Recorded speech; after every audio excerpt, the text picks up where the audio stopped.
Այսօր ես որոշել եմ խոսել ինքնադատաստանի մասին։ Վրեժի մասին շատ խոսակցություններ եմ ունեցել։ Մտածեցի չկրկնվել, միգուցե մարդիկ կան, որոնք մի անգամ դա լսել են։ Ֆունդամենտալ հարցերի մասին խոսեմ, մեր տարբերությունները մարդկայինից, տարբերությունների մասին։ Այս երեխեքի վրեժը չենք լուծել։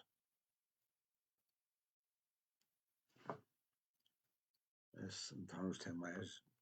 այսօր շարժի։ Զենքի վերաբերել եմ հիմնականում խոսելու, որովհետև ինքնադատաստանը կենդանական աշխարհում կա,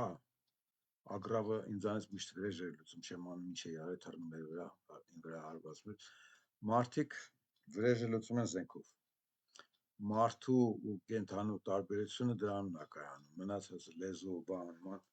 դրանք երկրորդական հատկանիշներ են։ Մարդը վրեժ է լուծում ըստ որում զենքով, եթե զենք չունես, մարդ չես։ Ըստ որում զենքի զարգացումն էլ բերել է նորանոր էտապային բարձրությունների։ Ուրեմն 1836 թվին 25-ին փետրվարի 22-ամյա Սեմուել Կոլտը ստեղծեց իր հայտնի ռևոլվերը, պտտացող բառաբանով ատրճանակը։ Դրա հետ կապված մի քանի ասացվածքներ եկան հրապարակ, ուրեմն առաջինը, որ Աստվածը մարդկանց ստեղծեց, իսկ Սեմուել Կոլտը հավասարեցրեց նրանց։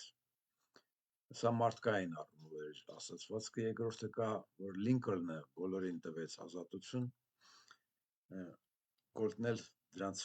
ազատության շանսը բոլորի համար հավասարեցրեց։ Սա սկզբունքային հարցեր են, թե ոնց է, որ ամբողջ աշխարհը զենքով է իր հարցերը լուծում, հայերը աղոթելով, անիծելով, բաբա չափելով։ Ոնց հասկանում եք, իմ գրքից է այս ամեն ինչը։ Այս գրքից նորից եմ բերում։ Ես իմ համառությամբ ստիպելու եմ գոնե ինչ-որ 0.00001% գոնե մի 10 հոգու ուսումնասիրել քաղաքագիտություն, որը մեզ համար միակ գիտելիքն է։ Թվաբանությունը մեզ համար կարևոր չի։ Կարաս դառնայդ հայվանավարի ապրես, բայց եթե դու չգիտես քաղաքագիտության խորքերը, չես ապրի։ Այս թեթև երկնագույն շրջանակների մեջ իմ կարճ մտքերն են, դրանք ես չեմ կարդա, կողքից կլնեն, ում կհետաքրի թող կարդա, որովհետև ամեն միտքը կարճացրած է հնարավորինս ու որոշակի իմաստ է պարունակում։ Ինչ-որ կպահեմ մի քիչ էկրանին, կանցնեմ առաջ։ Չկա վրեժ, չկա արժանապատիվ մարդ, չկա բարեկեցիկ ազգ ու նույնիսկ մինիմալ պետություն։ Ես մյուսն էլ ասեմ, վրեժն իրացնող առաջին հերթին վրեժառու մերձավորներն են, վնասվածի, ապա յուրայինները, ապա անծանոթները, բայց ոչ երբեք քաղաքական ուժերը։ Որ ասում եք մեկը չկա, սրանք գյուլի, դուք ձեզ հիմարի տեղ եք դնում։ Լողը դուք եք։ Եթե արժանապատվությունը դու կյանքդ փրկելու համար պատրաստ չես ամենատարրական ինքնապաշտպանության, ապա ապրելու էլ արժանի չես։ Հիմա գանք գրքին, մի քիչ հեռվից գան, որ կապնվի ասելիքս իրար։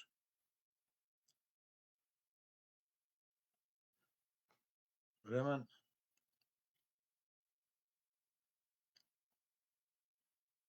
սա հիմնարար էջ է, 14-րդ էջն է գրքի, գիրքը 104 էջ է։ Հնարավորինս կարճացրել եմ կոնսպեկտի ձևով փորձել եմ ամեն հարց ներկայացնեմ, ոչ մի հարցի պակաս չլինի։ Շատ է։ Ուրեմն հիմքը որն է, դուք նկատել եք, որ մարդ արարածը մի հատ է, մի տեսակ մարդանման կապիկներից 4-5 ցեղ կա, ամեն կենդանուց բազմաթիվ տեսակներ կան, կատուների նույնիսկ ցեղեր կան, որ նույն ընտանիքին են պատկանում, բայց իրարից բավական տարբեր են, սիամական կատուն բավական մյուս կատուներից իր բնույթով տարբեր է, բայց մարդը բավականին մոնոլիտ է։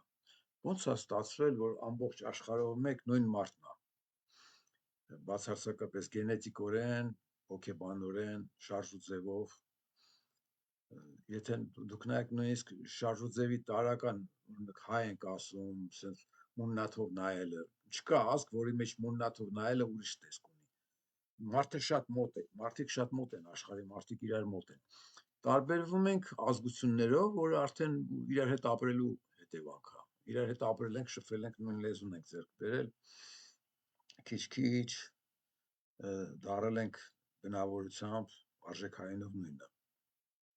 Բայց այդ մարդը, որը միասնական ամբողջ աշխարհով մեկ ու աշխարհը գրավել է մոտ 40-50 հազար տարի առաջ դուրս գալով Աֆրիկայից, այդ ոնց է եղել, որ մի տեսակ է մարդուց մնացել աշխարհից, շատ տեսակներ են եղել, մարդկային ճյուղերը զարգացման բազմաթիվ են եղել, հայտնի են օրինակ նեանդերտալեցիք, դենիսովյաններ, այսպես ասած,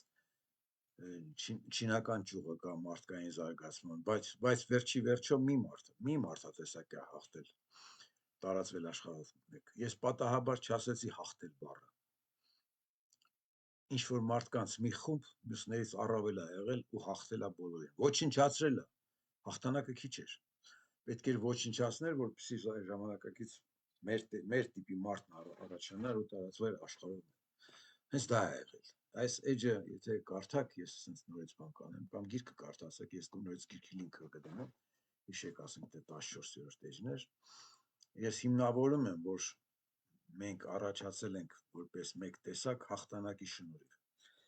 թույլերին ոչնչացնելու շնորհիվ։ Զարմանալիորեն այդ process-ը հիմա 21-րդ դարում ուրիշ տեսք է ստացել։ Ազգերը արդեն առաջներում մարդը մյուս մարդուն ոչնչացնելու էր դարել մեկ կենդանատեսակ, հիմա ազգերի մեջ են հայտնվել մեծ ավանտյուրիստներ, հզորներ, երկու էպիթետներ կպնում են, եւ հզորները եւ ավանտյուրիստները, որտեղ դարի սկզբունքները ասում են մարդ եղիր, արժանապատիվ եղիր, համեստ եղիր, խաղաղ եղիր, բայց պարզվեց, որ այս դարում հանցագործությունն էլ է կարևոր, հանցագործները հաղթում են, մի որ հանցագործները հաղթում են ու նոր process է գնում, արդեն ազգերի հաղթանակ է գնում։ Ասենք թե մի 100 տարի հետո կարող է երկրագնդի վրա մնա մի 10 ազգ, 5 ազգ, ես չգիտեմ։ Օրինակ անգլիացիք կարողացան աշխարհով մեկ իրենց լեզուն միասնական դարձնել, գլխավորը դարձնել, թուրքերն էլ արագ զարգանում են, թուրան կսարքեն, չգիտեմ իրենք ինչ կանեն, ոնց կարողանում դուրս գան, բայց համենայն դեպս միջազգային արենաներում հիմա ես տեսնում եմ միակ շատ խելամիտ ազգը թուրքերն են, որոնք զբաղված են կողքիններին հոշոտելով, չինացիք տեխնոլոգիապես են զարգանում, իրենց մոտ մի քիչ ագրեսիվությունն է պակաս ու չգիտեմ հետագայում ինչ կլինի։ Միգուցե իրանք կարողանան պարտադրել մյուսներին մի քիչ մարդկայնություն, կլասիկ լեզվով ասած, ավանդական իմաստով, բայց մինչև այդ ժամանակները մեզ դեռ շատ բան է պետք սովորել հայերիս, հասկանալ կյանքի փիլիսոփայությունը, ես այդ գործով եմ զբաղված, ես մոննատ չեմ գալիս սրան նրա վրա, ես գտնում եմ մի բան, եթե մարդ ես, ուղեղ ունես, պետք է ուղեղով հասկացած լինես իրականությունը ու դու քո շահերը պաշտպանելով ողջ մնաս, հաղթական լինես, չես, ուրեմն դու պրոբլեմ ունես։ Այսօր ես կկենտրոնանամ ինքնադատաստանի վրա, որպես անհատի վրեժ, հատուցում եւ հանրային լծակ։ Եթե չկա ինքնադատաստան, չկա վրեժ, կոնկրետ մարդու կողմից, ապա այդ մարդուն կարող են հոշոտել, կործանել, հազարը մի ձևով, նույնիսկ դատարանին կաշառելով այդ մարդուն կարող են տանել բանտ ու վերացնել։ Մի հատ Նիկոլ եկել է ես իմ նեղացած հայերի վրա, նու հերը ոնց որ թե հայեր սրիկայի, չգիտեմ մերնով ա եղել, մուռ ունի հայերից, մուռը հանում, ինքն իր ինքնադատաստանն անում, Նիկոլին դեմ կանգնած, երկրորդը չկա, որ ինքն էլ իր ինքնադատաստանը վրեժ անի հայությունից, մի հատ նայրի կար, նայրին սարքեցիք հանցագործ։ որը միակն էր, որը վրեժ էր լուծել, հայ դեգեներատները կարողացան հայ հիմարին համոզել, որ հայրին դավաճաններ պետության գլուխը կերավ, իսկ թե գլուխնով էր, ինչ ճիվաղներ էին, ոչ մեկի վեճի չի, լավ ասնենք նորմայի հասած կայուն հանրություններում իշխանությունը ճյուղավորված է և դրա մասերից մեկն անկախ դատական համակարգն է, որը խիստ կանոնակարգված ձևով քննում է կոնֆլիկտները, նրա հետևանքներն ու նախադեպի սկզբունքով հանրության ներսում տարածում որոշակի ստանդարտներ, որոնք պարտադիր են հանրության բոլոր անհատների համար։ Կոնկրետ կարճ ասեցի, ես երևի պետք է բոլդով ներկայացնել, դատական համակարգը ներկայացրեցի, որ դա մարդկային նորմա, ոչ միայն պետության, այլ մարդկային նորմա, պետքա դատաստանը իրացվի սրիկայի հանդեպ։ Պրիմիտիվ չձևավորված հանրություններում, ուր չեն գործում գրված օրենքները և չկա անկողմնակա դատական համակարգ, ուժի մեջ են մտնում անձնական պատժի և վրեժի բավարարման ձևերը, որոնք իրենց լեգիտիմությամբ շատ ավելի հիմնավորված են, քան ոչ անկախ դատական ապարատի ապօրինի որոշումներն են։ Չգրված օրենքներով մարդը ինքն իր պատկերացումներն ունի, իր վրեժն է անում, իր ինքնադատաստանն է անում, ինքը թքած ունի գրված օրենքների վրա, որովհետև գրված օրենքները չեն գործում, դատավորը իշխանության շունն է։ Անօրեն անհատների և իշխանությունների հանդեպ պատժի միջոցների բացակայությունը հանգեցնում է նրան, որ հանրությունը սկսում է հեռանալ երկրից կամ ատելով իր շրջապատը մնալ և մեկուսի լինել հանրային ու պետական խնդիրներից։ Հայաստանում դա է տեղի ունեցել, մարդիկ անջատվել են պետությունից, հարևանից, բարեկամից, շրջապատից, հասարակությունից, ամեն մեկն իր պատյանի մեջ է ամփոփվել, ատոմիզացիա է գնացել, ինչ պատճառով, դատական համակարգի պատճառով, հարգելիներս, ստեղ մենակ Լևոնիով, Սպարածերտով, Ռոբով, Քոչով, մյուսներով չէր, դատական իրավական համակարգի այլանդակության պատճառով էր, եթե Հայաստանում դատավոր էր մի հատ արժանապատիվ մարդ էր, ուրիշ կլներ, արժանապատիվ մարդը չէր կարող գոյանալ, գիտեք ինչի, դատաստան չկար, վրեժ չկար, այդ դատավորին վախեցնողը չկար, դատավորին կարգի հրավիրողը չկար, անհատ պետք է դրան կարգի հրավեր, ինքնադատաստանով, այդ դա որ չկա, դատավորը չի կարող, դատավորին ավելի հեշտ է Նիկոլին ծախվի, Նիկոլը ասած լանի, քան թե ինքը օրենքը պաշտպանի, օրենքը օդի մեջ գրված ինչ-որ թղթի կտոր է, իրան վատություն օրենքը չի կարող, վատություն անում են կոնկրետ մարդիկ։ Եվ այս վիճակից օգտվելով հարևանները հարձակվում վերացնում են այդ կարգի չկայացած ներքուստ անհաշտ պետությունը։ Նիկոլին բերեցին իշխանության, դրանք 15 թվին Ալիևը իր փողերով, 2 տարի էլ սպասեց, համոզվեց, որ լրիվ բոլոր լծակներն ունի պատերազմը հաղթելու, ապահովելու համար, ադրբեջանցիների համար, նոր հարձակվեց։ Դուք տեսեք ինչքան խոր է իրանք պատկերացրել են իրենց նպատակները, իսկ մենք ինչքան ապուշ սպասել ենք մինչև Նիկոլը թրփոշանա, միլիցեն Իրանով անի, գերգիրը կործանի։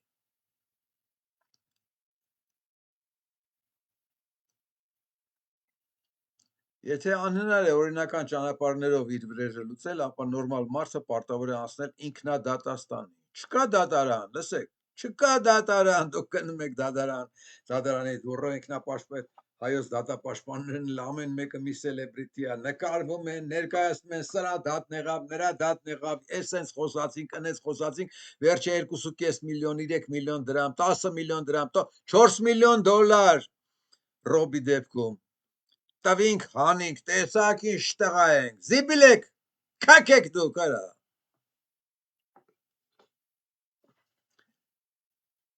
Իրականում ինքնադատաստանով անօրենին վարքի նորմա պարտադրելը միակ լծակն է, որ դեռևս գոյություն ունի մարդկության ձեռքում անօրենների բեսպրեդելից պաշտպանվելու հարցում։ Չկա ինքնադատաստան, չկա դատարան։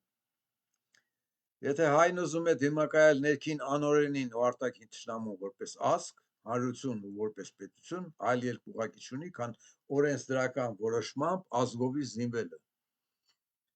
Այդ զենքը միայն թուրքերի դեմ չի լինի, ներքին սրիկայի դեմ էլ կլինի։ Դրա համար չեն թողնում, որ դու զինվես,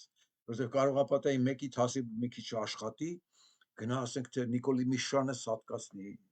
սիլլի, վագրշկեն ծակի, ոնց կարող է պատահի մարդկային մտնի հայ հասարակություն, միայն այլանդակություն պետք է մենք։ Այդ քայլը ներսում կբերի մարդկային քաղաքացիական հավասարեցման կոլտի սկզբունքով ու բեսպրեդելի շուտապույտ վերացման, արտաքին թշնամուն էլ կկանգնեցնի զինված ազգային պարտության մատնելու անհնարինության փաստեր։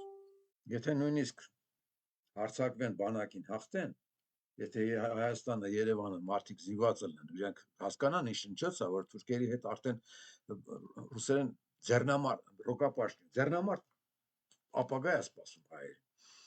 Դուք սրանից հետո թուրքերին պարտվելու եք փողով ու փողոցներում կռվով։ Յաթաղանով են ձեզ մորթել։ Այդ չնելու համար պետք է զինվեիք։ Ես հոդվածները սկսել եմ գրել զենքի մասին 90 թվականից, զերո արձագանք, որտեղ հայ ախպերականն է որոշում, ես ճիշտ եմ ասում, թե սխալ եմ ասում։ Ինքն իր կարծիքն ունի։ Ես ով եմ, որ մեկին մի հատ ճշմարտություն ներկայացնեմ։ Ես չեմ հնարել, ինձ չեմ ասում։ Կոլտի մասին հատուկ սկզբից բերեցի խոսակ։ Զինված մարդու ինքնադատաստանը միակ լծակն է, որը հավասարեցնում է դաշտում գործող սուբյեկտներին եւ բոլորին, այդ թվում նաեւ իշխանավորին ենթարկում մարդկայինի տրամաբանությանը։ Ու եթե դու չես հարգում իմ կյանքի ու արժանապատվության իրավունքը, ինքդ պետք է վճարես գինը։ Եվ սա մարդկային չգրված օրենքներից երևի ամենահիմնականն է։ Ինչու այն չգրվածների շարքում, որովհետև զինված ինքնադատաստանի գնացող մարդու իրավունքը ոչ մի իշխանավորի ձեռքու չէ գրված տեսքով ունենալ։ Կարող է պատահի սահմանադրության մեջ հրաժարվում են դեպիլը պետքա գրեին, որ դու իրավունք ունես ինքնադատաստանի վրեժի։ Ոչ, Սերժին այդ ձեռքը տար, Սերժի պատվերով գրած սահմանադրությունը ձեռքը տար։ Ամերիկյան սահմանադրությունը գրել են զինված մարդիկ ատրճանակները սեղաններին դրած, զենքերը սեղաններին դրած։ Դրա համար գրելուց հետո երկրորդ փոփոխությունը չեմ անում 1800 թվականին ամացել զենքի իրավունքն է եղել։ Եթե զենք չունես, քո իրավունքները ամեն զինված առաջին հերթին զինվածապետությունը իշխանավորը կվերցնեն իրաց։ Քեզ կմորթեն, քեզ կհոշոտեն առանց զենքի ես։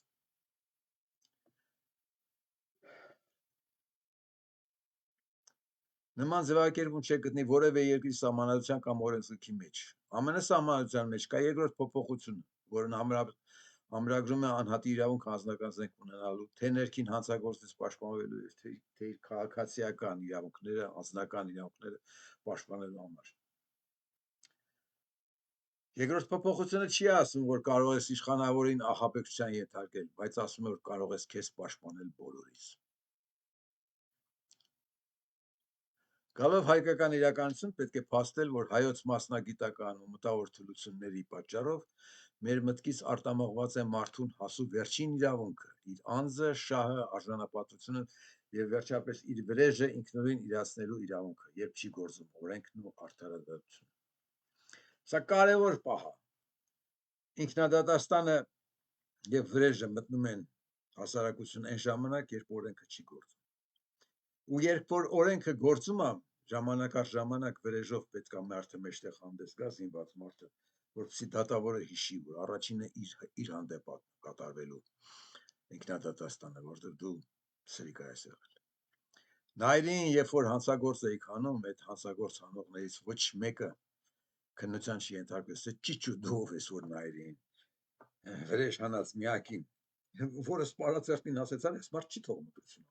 Մարդիկ գնում են ընտրելու, ես գնում եմ ձեն քցել, սրիկան ասում է, ես թքած ունեմ քո ձենի վրա։ Ամենամեծ հայոց հանցագործը սպառածերտն է եղել, խաբարեք դուք ժողովուրդ։ Ինքնադատաստանը անհատին հասու միակ գործիքն է, որը դեռ որ չի կարող ասել որևէ իշխանություն վերցնել նրա ձեռքից։ Այն օրը,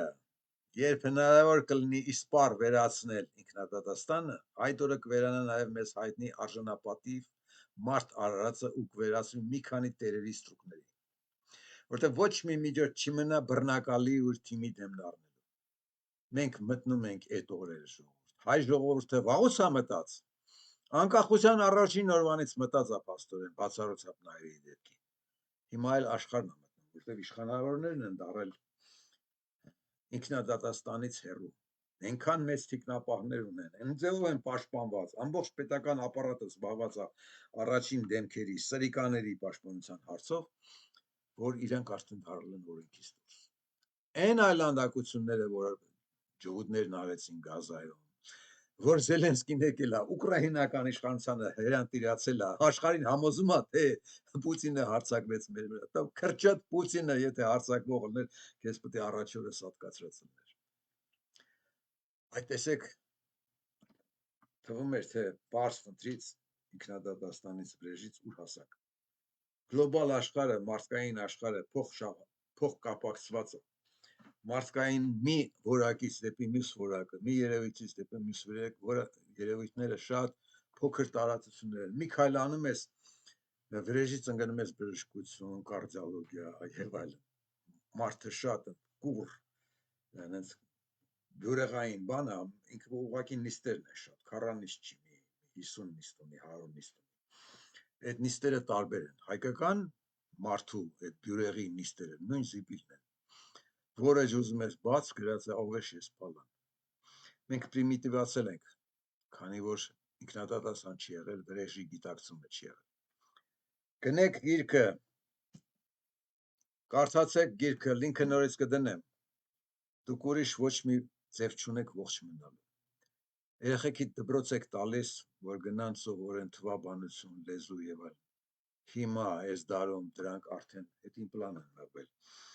Արհեստական բանականությունն է ձեր հարցերը լուծում, դուք բոլորը դառնալու եք վերջում սևագործ բանվոր մի բուրս սրիկաների ձեռը, որոնք իշխանության են հասել անպատժելիության շնորհիվ։ Եվրոպական ամբողջ կահորտան չինովնիկական, այս սրիկաները ինչ-որ կայա կալաս, մի կլոնց, եկիլա ու աշխարհի հարցավորոշ։ Ոչ մեկը ձեր մեջ չեք տեսնում արժանապատվության, դուք չեք զգում, որ ձեր իրավունքները, մարդկային իրավունքները, հերվի մարդ է, Նիկոլը չէ, միայն Նիկոլը ձեզ ֆիզիկապես ատում, բայց աշխարհի ցանկացած ծայրում բեսպրեդել անողը դա մարդկային իրավունքների դեմ է, որտեղ ես նոր հենց այդ մասին էի խոսում, մարդը միասնական է, աշխարհով մեկ մի մարդ գոյություն ունի, եթե մի մարդու ուտում են, այդ նշանակում է ձեր գենի վրա են դուրս գալիս, մարդկային գենի վրա են դուրս գալիս։ Այս մարդը, որը գնացել աշխարհը գրավել է, այս հոմո սափիենսը, որը դարել է այսօր տեխնոկրատ մարդ, այդ տեխնոկրատը անելիք ունի։ Տեխնոկրատը գոնե պետք է հասկանա, թե ինչ է կատարում աշխարհում, իր հետ ինչ է կատարում, ինքն իրեն տեր կանգնի։ Այսօր այսքանը։ Իմիջիալոց ես իր չեմ շեշտում, ոնց որ գունավոր տեսնում եք, նույն ձև գրքում է գունավոր։ Սենց գիրքը Ամերիկայում $100 պակաս չէր լինի, չէին ծախի 200-300 կասեին, այսօր այսքանը։